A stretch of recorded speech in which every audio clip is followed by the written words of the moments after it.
The covariance between two random variables tells us something about the strength of the dependence between them, but it is not so easy to interpret qualitatively. For example, if I tell you that the covariance of x and y is equal to 5, this does not tell you very much about whether x and y are closely related or not.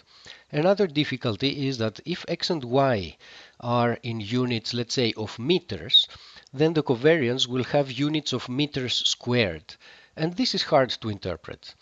A much more informative quantity is the so-called correlation coefficient, which is a dimensionless version of the covariance. It is defined by this formula here. We just take the covariance and divide it by the product of the standard deviations of the two random variables.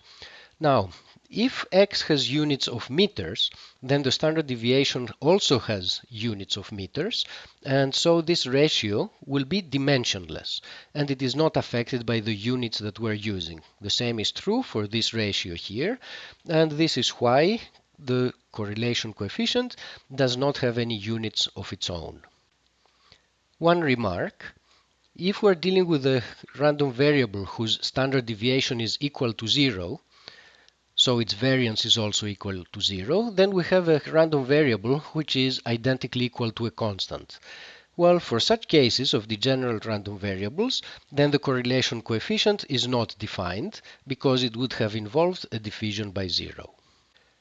A very important property of the correlation coefficient is the following. It turns out that the correlation coefficient is always between -1 and 1. And this allows us to judge whether a certain correlation coefficient is big or not, because we now have an absolute scale. And so it does provide a measure of the degree to which two random variables are associated. To interpret the correlation coefficient, let us now look at some extreme cases. Suppose that x and y are independent.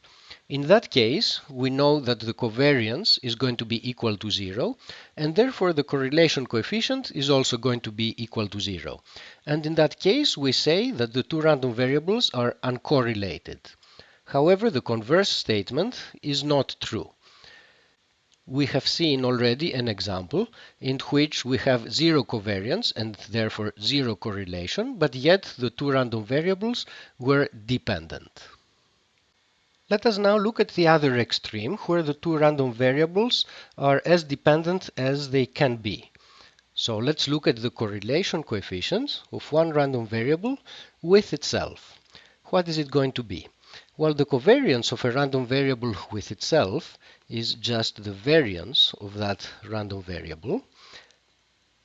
Now, sigma x is going to be the same as sigma y because we're taking y to be the same as x. So we're dividing by sigma x squared, but the square of the standard deviation is the variance, so we obtain a value of 1. So a correlation coefficient of 1 shows up in such a case of an extreme dependence.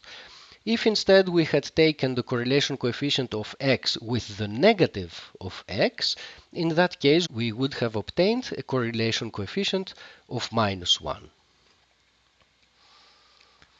A somewhat more general situation than the one we considered here is the following.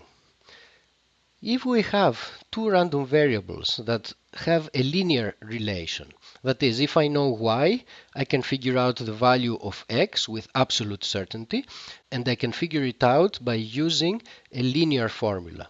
In this case, it turns out that the correlation coefficient is either +1 or -1. And the converse is true. If the correlation coefficient has absolute value of 1, then the two random variables obey a deterministic linear relation between them. So to conclude, an extreme value for the correlation coefficient of plus or minus 1 is equivalent to having a deterministic relation between the two random variables involved. A final remark about the algebraic properties of the correlation coefficient. What can we say about the correlation coefficient of a linear function of a random variable with another?